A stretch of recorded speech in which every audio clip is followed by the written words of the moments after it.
6월 16일 새벽기도에 시작하도록 하겠습니다. 강단 말씀 정리합니다. 말씀망대 24번째 호세아에 나타난 그리스도라는 제목으로 말씀 확 받았습니다.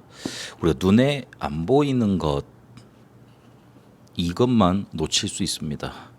눈에 보이는 영적인 것만 따라가고 쫓다 보면 눈에 안 보이는 거 그게 없는 줄 알고 필요하지 않은 줄 알고 실제로 도움이 안 되는 줄 알고 중요하지 않은 줄 알고 그건 놓치게 됩니다. 그러니 생각지도 못하고 자연스럽게 나도 모르게 넘어가 버리는 부분이 염려를 계속합니다.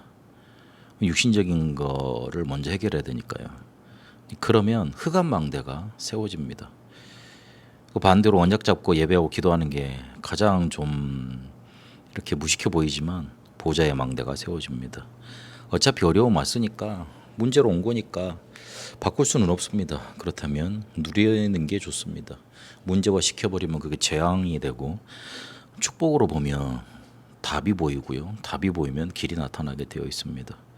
그래서 영적인 것을 어떻게 체험할 것인가가 중요한데 이거를 믿음으로 또 기도로 체험할 수 있게 됩니다. 실제하고 있는 것들이기 때문에 나의 현실로도 역사하게 되고 기도할 때 응답을 체험하게 됩니다.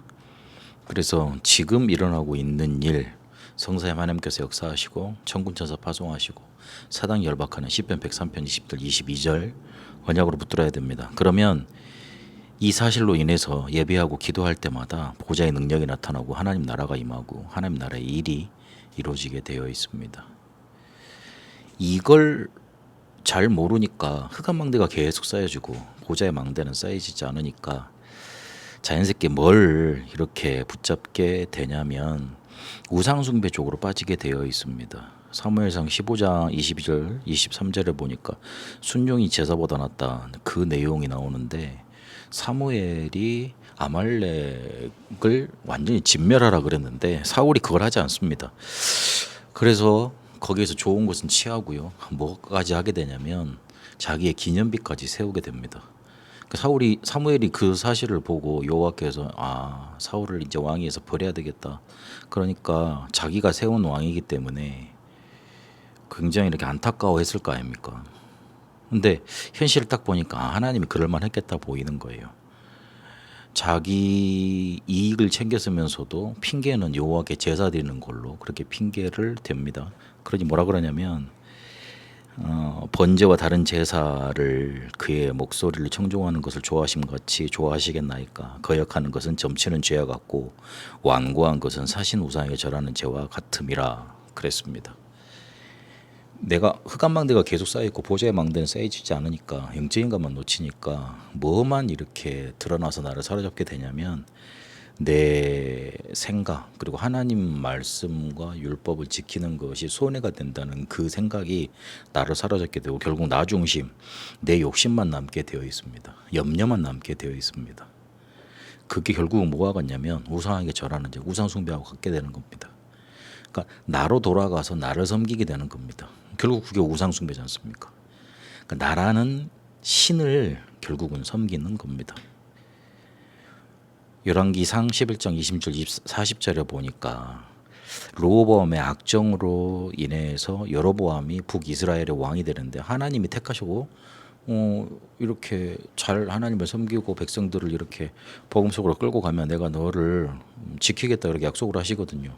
근데 마음속에 불안 염려 이 흑암망대가 사로잡으니까 어떻게 하냐면 여로보암이 이스라엘의 종교를 그대로 북이스라엘로 옮겨와서 거짓 선지자, 거짓 성전 이런 것들을 만들어냅니다. 우상 숭배를 하게 합니다. 우상 숭배할 때 일어나는 일도 몰랐고 육신적인 것만 쫓았기 때문에 그렇습니다. 우상 숭배하면 귀신 섬기게 되고 사람과 가문, 가정을 장악하는 망대가 세워지게 흑암 망대가 세워지고요. 지역 장악하는 견고한 요새가 세워지고 그리고 정치, 경제, 문화까지 장악하는 거대한 힘이 돼버립니다. 결국은 나라와 시대를 삼키는 네피림 시대, 소돔과 고모라의 타락 시대를 가지고 오는 겁니다. 결국은 재앙과 멸망으로 끝나게 되어 있습니다. 하나님은 이렇게 자기를 배반하고 버린 이스라엘 백성, 북이스라엘을 끝까지 버리지 않고 절대적으로 사랑한다 메시지를 전하고 계십니다. 우상 숭배를 해서 하나님을 배반했으니 망하도록 내버려 두는 게 맞지 않습니까? 죽도록 얻어맞고 또 멸망해야 되는 게 맞지 않습니까? 근데 하나님은 그렇지 못하겠다는 겁니다. 절대적으로 사랑을 하고 너희를 건지겠다는 겁니다. 그 언약의 키가 바로, 그 사랑의 키가 바로 그리스도였습니다.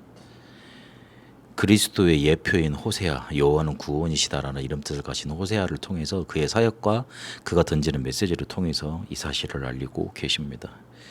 사랑의 메시지를 그의 결혼 생활을 통해서 보여주시면서 영적으로 배반하고 음란한 그 고멜, 이 고멜을 통해서 영적으로 하나님을 배반한 북이스라엘을 나타내고 계십니다. 그러면서 하나님의 일방적인 사랑, 조건적인 사랑으로 음란한 여자를 사랑한 호세아처럼 이스라엘 백성을 그렇게 사랑하신다, 그렇게 말씀하고 계시는 겁니다. 이 선지자 호세아는 하나님의 명령에 절대적으로 순종했습니다. 근본 하나님의 본체이시지만 구원 사역을 위해서 십자가에서 자기 몸을 들이신 그리스도의 절대적인 순종을 말하고 있는 겁니다. 그래서 그는 어떤 메시지를 증거했냐면 내가 어찌 너를 버리겠느냐, 그리고 여호와께 돌아오라, 이 메시지를 전달합니다. 하나님은 우리가 멸망하고 저주 재앙 속에 그냥 그대로 살기를 원하지 아니하십니다. 깨닫고 돌아와서 구원받고 치유받고 서밋되는 걸 원하십니다. 그리고 부활의 그리스도로 나타나십니다. 셋째 날에 우리를 일으키신다 그랬습니다. 셋째 날은 부활을 예언하고 일으키시리는 성도의 부활, 즉 우리가 가져야 될 부활 신앙에 대해서 말씀합니다. 그래서 하나님의 절대 목표는 우리가 치유받고 살아나는 것, 서밋되는 걸 원하십니다. 6장 1절에 보니까 오라 우리가 여호와께로 돌아가자. 여호와께서 우리를 찢으셨으나 도로 낫게 하실 것이요 우리를 찢었으나 싸매어 주실 것이라. 과거의 성체 속에 살지 않고 과거가 발판되도록 축복하시고 응답을 예비하셨습니다. 오늘을 그냥 흘려보내지 않고 오늘 꼭 받을 은혜, 현장 가서 꼭 찾을 은혜, 미래까지 지속돼야 될 은혜를 예비해 두셨습니다. 그걸 찾아야 되는 겁니다.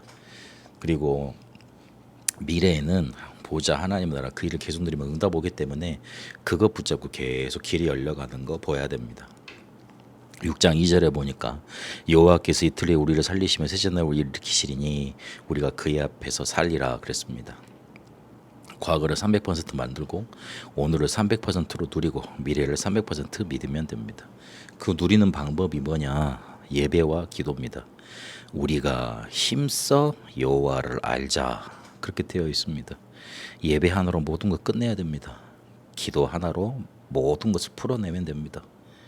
응답이 오게 돼 있고 꼭 필요한 응답을 주십니다. 그러면 그 뒤에 응답이 오면 움직이면 따라가면 됩니다. 하나님은 우리에게 그렇게 모든 축복을 예비해 두셨습니다.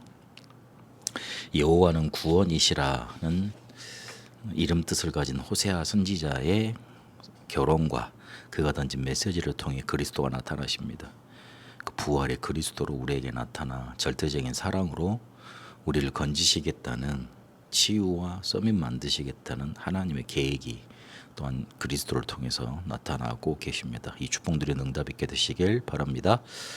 영적인 본 것을 볼 수 있도록, 그래서 하나님이 이끄시는 응답 가지고 우리의 문제 해결돼가는 응답 속에 있도록 축복하옵소서.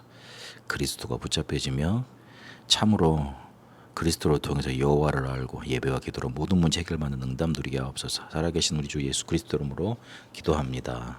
아멘. 개인 기도로 인도받도록 하겠습니다.